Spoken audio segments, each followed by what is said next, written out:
हाय traders, कैसे हो आप लोग। उम्मीद है बढ़िया ही होंगे और आज का ट्रेडिंग सेशन भी आपका अच्छा ही गया होगा। तो चलो हम देखते हैं आज हम मार्केट में क्या कर सकते थे और कल के लिए हमारा प्लान क्या रहने वाला है। तो आप आ जाओ 5 मिनट में। मैंने आपको कल साफ साफ बताया था कि भाई मार्केट जिस ओर जाना चाहता है, क्योंकि देखो डे टाइम फ्रेम में इनसाइड बार बना था, ठीक है। दैट्स वाई मैंने बोला था, और आज आरबीआई का न्यूज़ भी था, इसलिए मैंने बोला था कि जहाँ पे भी हमको F P G O B मिले वहाँ पे हम काम करेंगे। ऐसा कोई पर्टिकुलर डायरेक्शन नहीं था, ठीक है। तो देखो मार्केट यहाँ पे शुरू हुआ और फर्स्ट हाफ में पहला एक आधा घंटा साइडवेज रहा, ठीक है। फिर जब न्यूज़ आने वाली थी 10 बजे, उसके बाद मोमेंटम चालू हुआ, ठीक है। तो मोमेंटम के दौरान हमको क्या मिला, यहाँ पे एक फेयर वैल्यू गैप मिला, ठीक है। यहाँ पे एक फेयर वैल्यू गैप मिला। दैट्स वाई हमको क्या मिला, हमारा ओबी कुछ इस प्रकार, ठीक है। तो अभी हम इसको ट्रेड कैसे करते हैं वो मत बता दूं, और कब इम्पोर्टेंट था और कब नहीं था दोनों चीज़ मैं बताता हूँ रीज़न के साथ, ठीक है। देखो मैंने कुछ इस तरीके का मार्क तो कर लिया, लेकिन छोटे टाइम फ्रेम में साथ में मैं देख रहा था, तो यहाँ पे भी मैंने रिफाइन करके इसको तो कुछ ऐसा मार्क कर दिया, साथ में मैंने कुछ यहाँ पे एडवांस ऑर्डर ब्लॉक भी मार्क किया था, ठीक है, क्योंकि डायरेक्ट एफवीजी के टच में था वो, कुछ इस प्रकार। तो देखो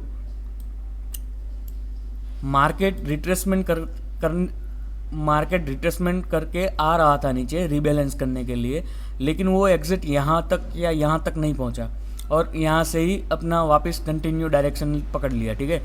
लेकिन ऐसा क्यों हुआ, देखो यहाँ पे भी एक था, यहाँ पे भी एडवांस ऑर्डर ब्लॉक था, लेकिन इसको आप एडवांस ऑर्डर ब्लॉक भी बोल सकते हो और मिटिगेशन ब्लॉक भी बोल सकते हो, ठीक है। दैट्स वाई यहाँ से मुड़ गया, लेकिन हम तो ये लेवल मार्क करके बैठे थे, लेकिन ऑप्शन में मैंने देखा कि प्रीमियम पे वो प्रॉपर ऑर्डर ब्लॉक पे रिबैलेंस करके गया था, ठीक है। लेकिन आज मैं ऑप्शन के चार्ट पे ज़्यादा बिलीव नहीं कर रहा था, क्योंकि आज एक्सपायरी भी थी और न्यूज़ वाला भी था सिनारियो, ठीक है। तो मैं स्पॉट पे ही बिलीव कर रहा था, ऑप्शन के चार्ट पे बिल्कुल बिलीव नहीं कर रहा था, यानी उसको देख के ट्रेड नहीं कर रहा था आज, वरना मेरा लेवल ऑप्शन के चार्ट पे रहता है, लेकिन आज नहीं था, ठीक है। दैट्स वाई यहाँ पे तो हमारा एंट्री मिस हो गया, ठीक है। लेकिन देखो यहाँ से जब रिट्रेसमेंट आ रही थी तब मैं इंटरेस्टेड था, लेकिन यहाँ से जब आ रहा था तब मैं इंटरेस्टेड नहीं था। तो ऐसा क्यों, मैं आपको बताऊं ऐसा क्यों। डे टाइम फ्रेम में आ जाओ और देखो, मैं हर बार आपको बोलता हूँ मैं छोटे टाइम फ्रेम पे एनालिसिस नहीं करता हूँ, मैं बड़े टाइम फ्रेम पे एनालिसिस करता हूँ, ठीक है।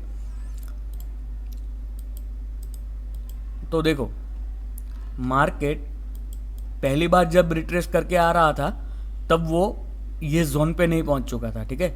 और दूसरी बार आ रहा था तब ये जोन पे पहुंच चुका था और यहाँ से रिजेक्शन आ रहा था, यानी मेरे को यहाँ पे सेल का अपॉर्चुनिटी फाइंड करना था, ठीक है। लेकिन यहाँ पे कोई प्रॉपर मेरे को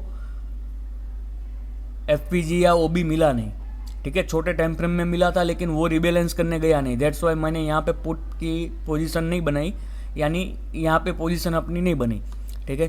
तो अभी यहाँ से नीचे आ रहा है, तो यहाँ पे अभी जो मार्क किया है उसका क्या, अभी वहाँ ट्रेड करना है कि नहीं करना है वो कैसे पता चलेगा।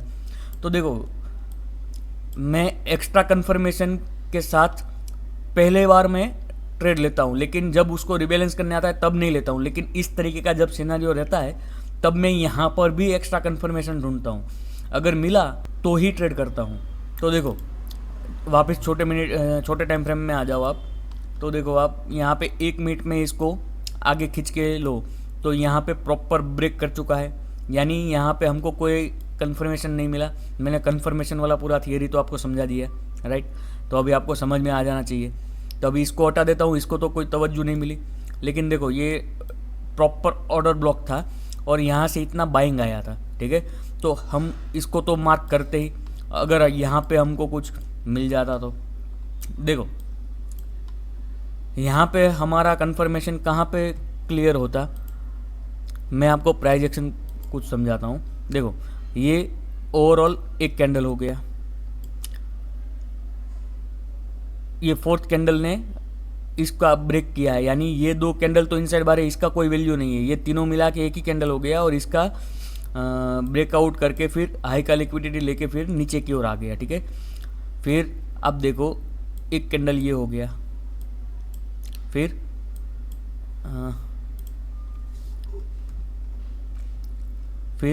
ये हो गया। तो इस प्रकार कुछ हमारा प्राइस एक्शन क्या बना, पहले डाउन आया, फिर अप, फिर सीधा डाउन, क्योंकि आपको बीच में फंसना नहीं है, क्योंकि सब इनसाइड बार है। तो हमारा वैलिड स्विंग यहाँ पे हुआ। ठीक है, दैट्स वाई हमको हमारा कंफर्मेशन कहाँ पे मिलता, यहाँ पे। लेकिन क्या मार्केट ने ये लेग को क्लियर किया, नहीं किया, तो हमारा ट्रेड यहाँ पे बनता था, नहीं बनता था। ठीक है, अभी दूसरा, एक बार ये ऑर्डर ब्लॉक पे टैप कर चुका है, ठीक है, फिर दूसरी बार करने आया है। तो ऑर्डर ब्लॉक का काम एक बार का ही रहता है, दूसरी बार नहीं रहता। फिर भी आप दूसरी बार काउंट कर रहे हो, तो आप देखो ये लेग में, अगर इस लेग को भी आप काउंट करते तो आपको यहाँ पे वैलिड स्विंग यहाँ पे मिलता बराबर। लेकिन वैलिड स्विंग मिलने के बाद ये लेग में आपको कुछ दिखाई दे रहा है, क्योंकि समझो ये कैंडल हो गया, ये दूसरा है तो इनसाइड बार हो गया, तो ये दोनों मिला के एक ही कैंडल हुआ, और ये दूसरा। ठीक है, तो दूसरा भी देखो, दूसरे का हाई और लो, तो ये 3 मिला के एक ही कैंडल हो गया, यानी पहला और दूसरा आपस में सब पूरा मिटिगेट हो चुका है। तो यहाँ पे भी हमको कुछ सिनेरियो नहीं दिखाई दिया। ठीक है, तो कहने की बात यह है कि अगर ये लेग में इतना पावर होता तो यहाँ पे पीछे पीछे एफवीजी और ओबी छोड़ के जाता। ये देखो, जा तो रहा है, तुरंत मिटिगेट कर रहा है, जा तो रहा है लेकिन तुरंत मिटिगेट कर रहा है, आगे का ये हाई भी ले नहीं पा रहा है। तो यहाँ पे भी आप ये पूरे प्राइस एक्शन में कुछ फुटप्रिंट हमको नहीं मिल रहे, दैट्स वाई यहाँ पे भी ट्रेड नहीं होता। फिर देखो, मैंने हल्के से क्या किया, एक बार के लिए सोचा कि ये पूरा ना हो और क्या हो, ये रिजेक्शन कैंडल ही हो। ठीक है, तो फिर उसको भी तवज्जो मिली।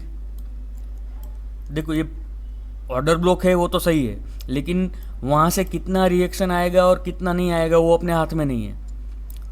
हम तो बड़े प्लेयर के फुटप्रिंट पता करने की कोशिश कर रहे हैं। ठीक है, हमको नहीं पता है कि वो कितना आगे जाएगा कितना नहीं जाएगा, रिएक्शन कुछ ना कुछ तो मिलना ही है। यहाँ पे देखो, भले ही इतना मिला लेकिन मिला, ये रिजेक्शन कैंडल पे भले ही मिला लेकिन मिला। तो यहाँ पे मैंने टेलीग्राम पे एक लेवल शेयर किया था, वो क्या लॉजिक पे किया था वो भी बताता हूँ। जैसे ही यहाँ से टैप होके ऊपर जा रहा था, ठीक है, यहाँ पे जैसे ही उसने ब्रेकआउट दे दिया, यानी इसको स्विंग को ब्रेक कर दिया और ऊपर जा रहा था, तो एक हल्का सा छोटा सा यहाँ पे ब्लॉक छोड़ के जा रहा था। ठीक है, अभी इसको हटा देता हूँ। रेफरेंस तो आपको समझ में आ गया होगा, रिजेक्शन कैंडल का रेफरेंस लेके हम ये लेग को काउंट कर रहे हैं। ठीक है, तो अभी इसको हटा देता हूँ, यानी आप कंफ्यूजन में ना आओ। ठीक है, तो देखो, यहाँ से मैंने जब यहाँ कहीं मार्केट होगा तब मैंने टेलीग्राम में डाला था कि इस ऑर्डर ब्लॉक पे ट्राई कर सकते हैं। तो रीज़न वही सिंपल था कि भाई ब्रेक करके जा रहा था, एक ओबी छोटा था और ओबी एकदम छोटा था 20-22 पॉइंट का। ठीक है, यानी एसएल भी एकदम छोटा था, तो छोटा एसएल लेने में हमको कोई दिक्कत होनी नहीं चाहिए। और दूसरा, ये आप 3 मिनट में देखोगे तो यहाँ पे भी आपको रिजेक्शन कैंडल मिल रहा है। ठीक है, और ध्यान से देखोगे तो रिजेक्शन कैंडल स्विप हुआ है, ना कि ब्रेक हुआ है। तो यहाँ से हमको, मैंने भी पर्सनली यहाँ पे ऑर्डर पंच किया था और मोमेंट भी थोड़ा सा मिला था 90-100 पॉइंट का, लेकिन वापस मेरा, मैं 90-100 पॉइंट में तो बुक करने वालों में से हूँ नहीं, तो फिर यहाँ पे वापस मैंने एसएल दे दिया और आज का ट्रेडिंग ख़त्म हो गया हमारा। तो इस प्रकार से हमारा कुछ पूरा दिन रहा। ठीक है, अगर यहाँ पे कुछ मिल जाता तो बढ़िया था, लेकिन अभी नहीं मिला। मैं देखो 1 मिनट पे मैं क्या मार्क करके रखा था और कहाँ पे लेने की वो कर रहा था। देखो, पहले यहाँ पे स्ट्रक्चर ब्रेक हुआ, मैंने ये वाला, अभी इसको हटा देता हूँ। यहाँ पे स्ट्रक्चर शिफ्ट हो गया, मैंने यहाँ पे एंट्री के लिए सोचा, लेकिन वो वापस नीचे आ गया, नया स्ट्रक्चर ब्रेक हुआ, तो फिर इसको ही मैंने नीचे की ओर धकेल दिया थोड़ा सा यहाँ पे। अगर यहाँ पे आता तो मैं एक छोटा क्वांटिटी 100% पंच करता, लेकिन आया ही नहीं रिबैलेंस करने। तो आज ओवरऑल पूरा मार्केट में ऊपर नीचे वॉलेटाइल तो रहा, लेकिन ओवरऑल कुछ ऐसा ट्रेड मिला नहीं हमको। लेकिन छोड़ो, अभी नहीं मिला तो क्या कर सकते, ज़बरदस्ती लेके कोई मतलब है नहीं। तो अभी कल क्या कर सकते हैं उसके बारे में बात करते हैं, ठीक है। आज जो हुआ वो जाने दो, अभी आ जाओ वापस आप डे टाइम फ्रेम में। तो देखो, वैसे मेरा डायरेक्शन क्लियर रहता है, या तो अप का या तो डाउन का, लेकिन ये इनसाइड बार वाले केस में एक तरीके से हम कंफ्यूजन में है कि भाई क्या कर सकता है। क्योंकि देखो, ये कैंडल का हाई हो गया, ये लो हो गया, और ये पूरा दोनों इनसाइड बार में है, ठीक है। वो तो थोड़ा अंदाज़ा था ही, क्योंकि इतना बड़ा मूवमेंट के बाद वॉलेटाइल होगा और फिर साइडवेज हो जाएगा, ठीक है। तो देखो, अभी हाई प्रोबेबिलिटी चांस है कि मार्केट साइडवेज हो सकता है पूरा एक दिन के लिए, लेकिन नहीं हुआ तो क्या करेंगे, हुआ तो क्या करेंगे वो पूरा मैं आपको बताता हूँ। एक तरीके से देखो तो यहाँ पे कोई भी ऑर्डर ब्लॉक पेंडिंग नहीं है सिवाय इसके। बाकी नीचे देखो आप, यहाँ पे सब मिटिगेट हो चुका है, ठीक है। एक था यहाँ पे मिटिगेट हो चुका है यहाँ पे, तो ये एक पेंडिंग बचा है। बाकी पूरा का पूरा जो भी था, यहाँ वाला जो ऑर्डर ब्लॉक था वो यहाँ पे फिल हो चुका है, यहाँ वाला था वो आज यहाँ पे फिल हो चुका है। तो इस प्रकार कुछ ऑर्डर ब्लॉक सब फिल हो चुके हैं, ठीक है। तो अभी एक ऑर्डर ब्लॉक ये है, और ये हमारा लिक्विडिटी पूल है। तो हम कैसे ट्रेड कर सकते हैं वो बताता हूँ मैं आपको। तो अगर कल मार्केट फ्लैट ओपन होता है, अगर कल मार्केट फ्लैट ओपन होता है या हल्का फुल्का गैप अप ओपन होता है, ठीक है, यहाँ पे, और फर्स्ट हाफ में वो नीचे की ओर आ रहा है, यानी फेक मूवमेंट नीचे की ओर दे रहा है, तो हमारे पास ये लेवल है, फिर ये ऑर्डर ब्लॉक है, फिर ये ऑर्डर ब्लॉक है, और यहाँ पे है।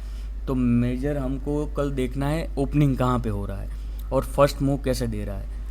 अगर वो नीचे की ओर आके कुछ हमको यहाँ पे कुछ इस तरीके का एफजी बना के दे रहा है और हमारा एंट्री हो रहा है, तो हम 100% यहाँ पे एंट्री लेंगे। सेम सिनारियो यहाँ पे भी, सेम सिनारियो यहाँ पे भी, और सेम सिनारियो यहाँ पे भी, ठीक है। ये चारों जगह पे हम बाय करने का पूरा कोशिश करेंगे, ठीक है, लेकिन कंफर्मेशन के साथ ही, उसके बगैर नहीं, ठीक है। एक तरीके से बोलूँ तो ये जो पूरा जोन है वहाँ पे हमारा थोड़ा ज़्यादा फोकस रहेगा बाइंग के लिए। यहाँ पे ओपन होके यहाँ पे आता है तो कंपल्सरी हमको एक्स्ट्रा कंफर्मेशन की नीड है, उसके बगैर हम ट्राई नहीं करेंगे, छोड़ देंगे कल का दिन। अगर मिल रहा है तो ही लेंगे, वरना छोड़ देंगे। ये पहला सिनारियो हो गया। फिर दूसरा, सेलिंग के लिए मैं दो ही जोन प्रेफर करूँगा। एक यहाँ पे एक ऑर्डर ब्लॉक पेंडिंग है, फिर ये और ये पूरा लिक्विडिटी पुल। तो अगर कुछ इस प्रकार हमको प्राइस एक्शन मिलेगा तो यहाँ पे हम सेल करने की ट्राई करेंगे, या तो गैप डाउन ओपन होके कुछ इस प्रकार आया तो हम यहाँ पे भी सेल करने की ट्राई करेंगे। तो मेरे दिमाग में सिर्फ ये 3-4 टेम्पलेट ही है और उसी प्रकार से मैं काम करने की ट्राई करूँगा। अगर मिलता है तो ठीक, वरना ये भी छोड़ देंगे, क्योंकि अभी बहुत ज़्यादा मोमेंटम हो चुका है, वॉलेटाइल भी हो चुका है, तब यह हाई प्रोबेबिलिटी चांस है साइडवेज होने का, ठीक है। अगर बीच में मिड में कहीं पे भी ओपन होता है तो थोड़ा सा अवॉइड ही करेंगे, एक्स्ट्रा कंफर्मेशन के बिना हमको काम करना ही नहीं है, ठीक है। हम ज़्यादा, मैं तो पर्सनली अपना 100% क्वांटिटी सिर्फ यहाँ पे और यहाँ पे ही प्लान करूँगा।